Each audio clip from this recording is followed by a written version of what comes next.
Now we begin the program with the war of words between the Labour Party and the Governing All Progressives Congress, APC, over statements credited to the vice presidential candidate of Labour Party, Datti Baba Ahmed, calling on the Chief Justice of Nigeria, Justice Olukaide Ariwola, not to swear in President-elect Bola Ahmed Tinubu. According to Datti, Tinubu did not meet the constitutional requirements to become Nigeria's president, as he didn't get the required 25% in the FCT to be declared president-elect by INEC. The Independent National Electoral Commission had in March declared Tinubu as the winner of the February 25 presidential election. Tinubu, the candidate of the APC, scored 8,794,000 votes and secured the 25% threshold of total votes in 30 states of the Federation, but failed to have the threshold in votes cast in the Federal Capital Territory. The LP and PDP have now filed petitions in court challenging INEC's declaration of Tinubu as president-elect. Well, joining us in the studio is a member of the Labour Party Presidential Campaign Council. He is actually the spokesperson, one of the spokesperson of the LP, Kenneth Okonkwo. He's also a lawyer and politician. Arise News had also extended invitation to the All Progressives Congress through Festus Keyamo, and of course one of the party's members in the media directorate of the APC campaign, Niyi Akinsiju, who all promised that they will be made available, especially Niyi Akinsiju, that he'll be made available right here. And Keyamo declined to be on the program, but we'll just have to go ahead with one of the parties that we have here. So good to have you, Kenneth Okonkwo, join us on the program. Yeah, thank you very much for inviting me, and thank you viewers at home for tuning in. Yes, the APC says you're overheating the polity, and that some of your supporters have been calling for an interim government, while your vice presidential candidate, Datti Baba Ahmed, is asking the CJN not to swear in President-elect Bola Ahmed Tinubu. And the controversy continues despite your filing a case at the Presidential Election Petitions Tribunal, and the governing party saying that if you're in court, why are you making, quote, incendiary statements here and there? How would you react to the APC? Good. First of all, Professor Mahmood Yakubu promised Nigerians that he is going to organize the presidential election and the gubernatorial and the legislative elections, and that the results will be uploaded in real time from the polling unit via the BVAS. He did not do it, and he has acknowledged he did not. According to him, there were flaws. Now, the APC, before the election, warned all the non-APC members who were not going to vote for APC not to come out to vote. It is open. They warned the non-indigens. As a matter of fact, they even invoked Oro Festival to make sure they frustrated everybody. It's on record. And then they were not heating up the polity. And after the election, and after the open robbery that took place, a man rose up. His name is Peter Obi, and said, let there be calm. I am going to take my grievances through the courts. It's on record. And then suddenly, some spin doctors are now saying he is the one who is overheating the polity. Is there no level to lies and hypocrisy? And they were the people that told him, if you don't like what is happening, go to court. And he went to court. And yet, he's the one overheating the polity. I want to tell you, the people that are overheating the polity, they are Professor Mahmood Yakubu, they are APC, because right there in front of Nigerians, the APC presidential candidate made a reasonable statement. He said power is not served a la carte like breakfast. You have to fight for it at all costs. You have to grab it at all costs. You have to snatch it at all costs, and you have to run away with it at all costs. That is the treasonable felony. That is overheating the system. How many of them had petitioned the DSS to take him on that? And you know what? On the election day, they actually executed that his order to the latter. Women were brutalized. Non-indigens were brutalized. The security agencies were there. That was during the governorship election. Now And we're the talking about the presidential. Now, in the presidential election, Dati Baba Ahmed is saying that it will be the end of democracy if Bola Ahmed Tinubu is sworn in as president on May 29. And the APC is crying foul. I mean, Keyamo had issued statements, including today, saying that, look, going ahead to make these statements are terrible. And what other plans does LP have? And they are saying that if you came third, why are you so sure that some of your prayers will be answered? He has written to the DSS. Yet we've also had what looks like incendiary comments coming from Femi Fani-Kayode and even Keyamo himself. How do you react to all of this, which a lot of Nigerians who voted for you, voted for Labour Party, PDP and APC are perplexed all about, that the politics just seems overheated?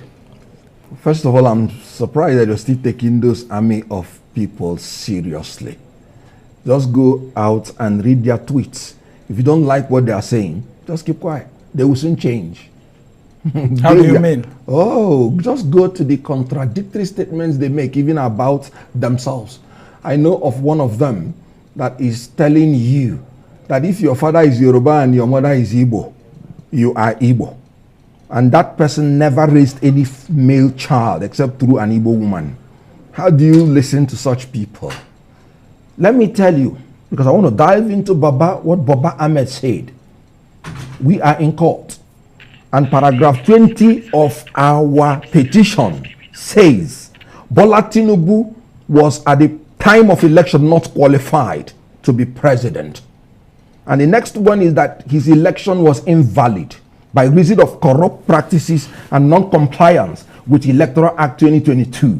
And the last one was that he was not validly elected by the majority of the lawful votes cast at the election. Now, a man who has this position and is in court, what do you want him to say?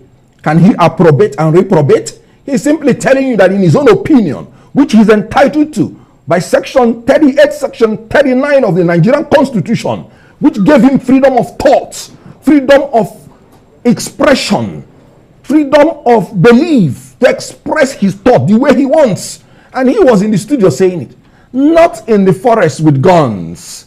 He was not a rebel. He was simply expressing his thoughts. He has not told anybody to carry gun. He said, in my opinion, if you are not supposed to swear this person in, and that is why we're in court. So why don't you allow the court process to be concluded before making some of these statements? Because that's what the other party is saying, that then you can't be in the court and be on the streets at the same time. Then why did you invite him to tell him what is he going to court for? You are the one who invited him. You asked the question and he gave you the answer. So what do we say? All right, I will ask you to just hold on, because I've been told that Niyi Akinsiju of the APC is here with us, and so we'll go on the short break, and when we come back, we'll have both gentlemen stay with us. Welcome back from the break.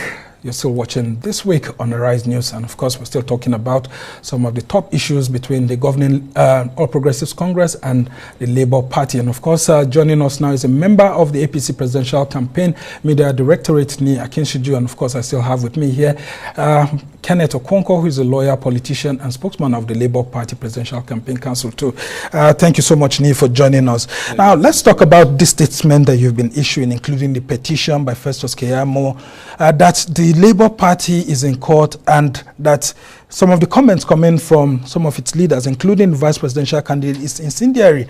And as a result of that, you think that the politics is being overheated, and that the calls for an interim government for Tinubu not to be sworn in are not supposed to be discussions at this moment. If we start from that interim government thing, actually that's irresponsible as far as we are concerned.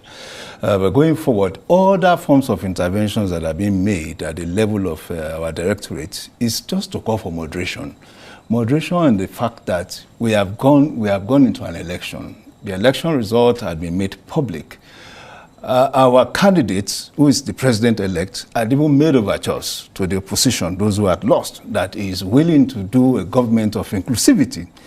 And of course, you said a government of national competence. Yes, that is include. It was initially that it was ready to do business with everybody.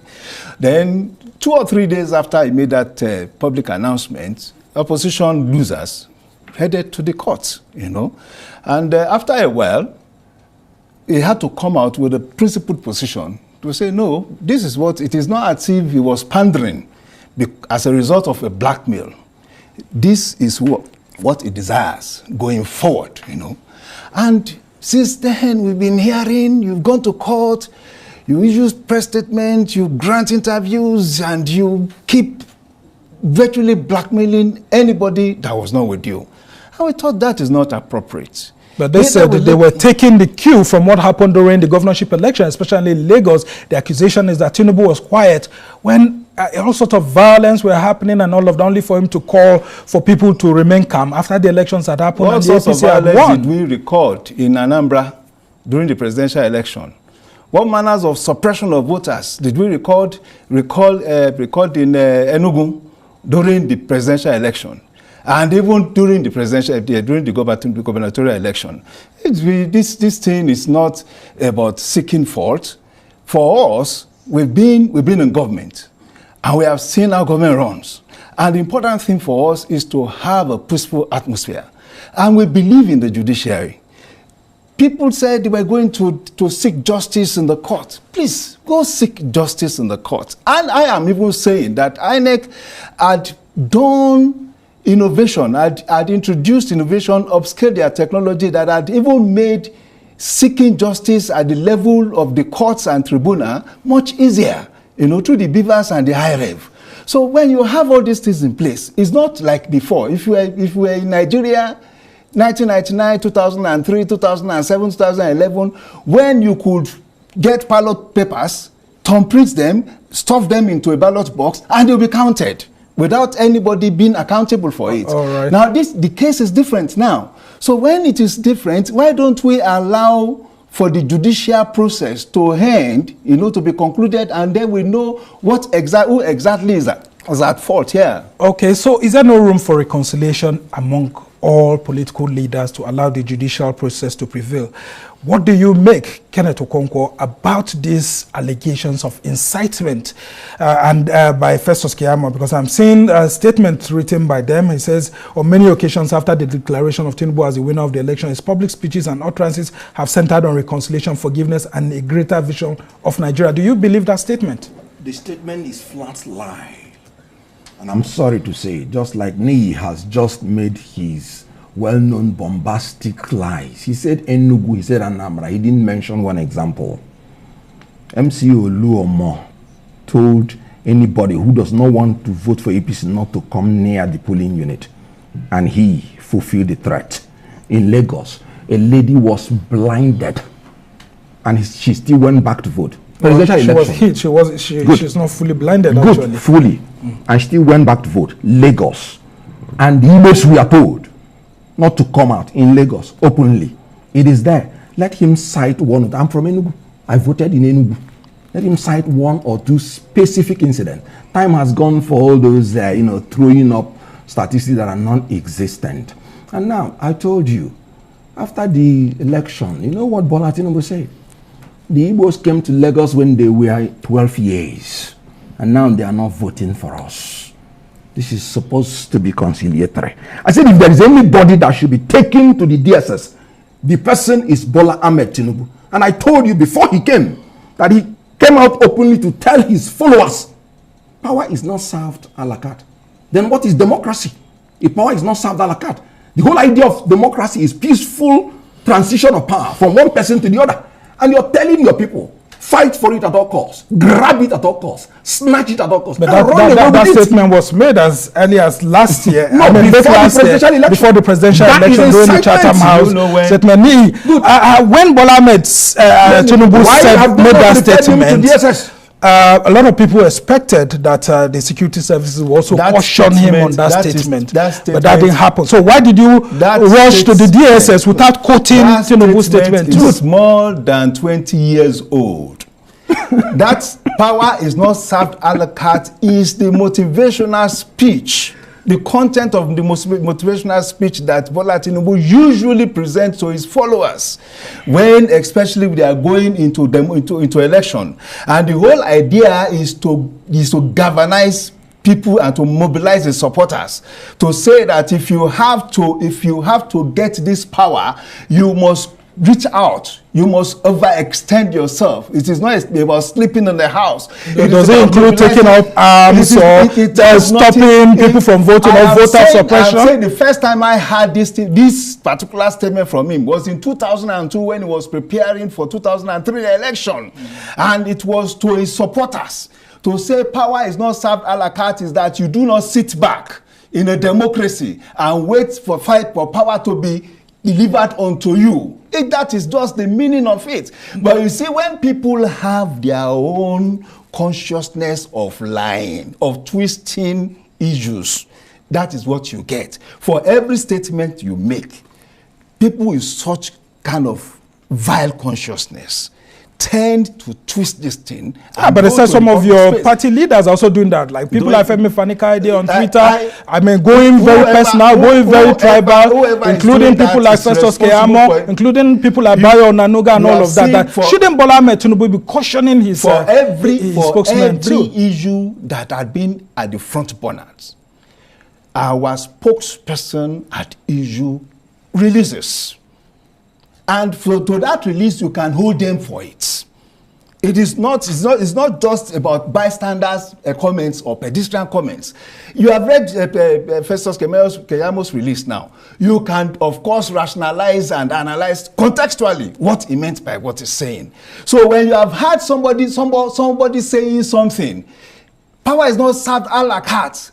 That every follower of Tinubu had imbibed and internalized since 2003 and 2002, and it's now becoming an issue in 2023, by opposition that have lost power, lost election. He's saying that you have lost elections. He's talking about somebody lying in Enugu.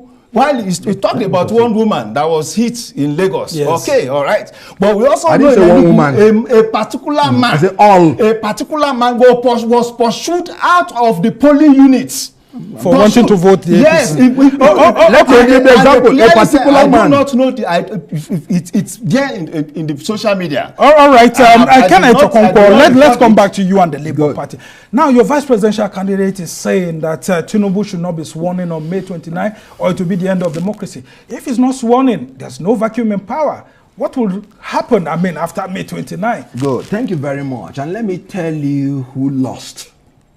Because P2B did not only win, he humiliated them. Well, according to our next figures, he came Hold third. on, he was the only person that made 25% in the whole 6 geopolitical zones, including the FCT. He won him in his principal's home state, won him in the national chairman of APC state, he won him in the DG of APC state, he won him everywhere. And you what? Even in FCT. His which is the principal controversial couldn't make 25%. aspect. So what I'm telling you is that he not only won them, he humiliated them. But according to INEC figures, he came third. Good. Now, you're saying Thank you for saying according to INEC figures. Yes. Now, what I'm interested in is finding out what should happen after on May 29. Not even after May 29. Let us go to what Baba Ahmed said. Let us say what Baba Ahmed said. Some people, Baba Ahmed, just hold on. I have the floor. Let's hear from him quickly as we try to round off the conversation. Like I told you, the paragraph 20 of our petition. Good. We are in court. Baba Ahmed was called. Why are you in court? He said we have a petition, and this is our grounds. If you don't believe in your ground, why are you going to court? If I believe but in that same interview, he said he didn't believe in the judicial process. Now, what should happen after May 29? No, he did not say so. I have my doubts about the judicial process. That was what he was saying. No, he said it that if the Supreme Court gives judgment, he will accept. But that does not mean... Yeah, but he also said that this same Supreme Court made somebody who came forth as the governor of Imo State. And as such, the Supreme Court seems to be losing grasp of the people's will. Are you aware of the Zamfara judgment that declared the whole APC votes wasted votes and made people to come first overnight? That's what we're saying. That the votes that his principal had are wasted votes. Because at the time of election, he was not qualified.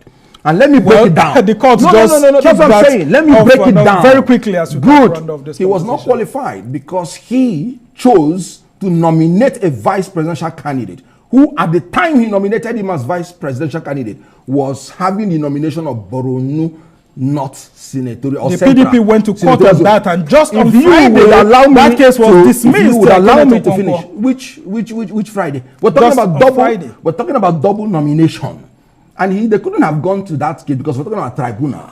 And let me tell you, Section 35 of the Electoral Act is very clear. A double nomination makes the nomination void. And that means the candidacy of his principal is void. Again, the candidate did not win 25% in the FCT. And he said you cannot declare him if he did not win. And then again, in the process of election, as brief as I can be, very quickly, so that he will respond having to wasted votes, we are no longer third, we are first. We won in Rivers, we won in Taraba, we won in by our own petition, which we believe in. So now, Tinubu is not the president-elect. That is why. So who is the president-elect? Who is the president-elect?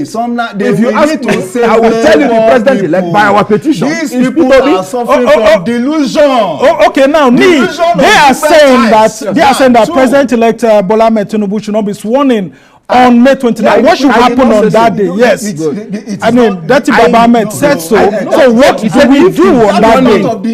He said if he's sworn in, you have sworn in an unconstitutional government. It is part of the delusion that they are suffering from. I am praying that they should quickly go get the attention of a psychiatrist. Seriously. Is that not so hard on them? I mean, because they are raising constitutional matters. I am here. Who is talking more coherently? Please, now, is it not also obvious that there is a problem with their fixation on reality if they cannot accept the fact that they didn't even have up to 25% in up to 18 states? According to the declaration of INEC. You know?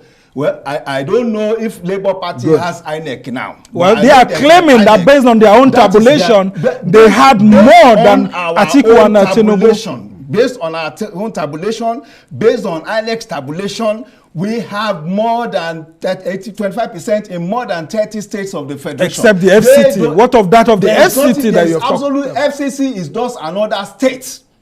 It is just another state by the Constitution.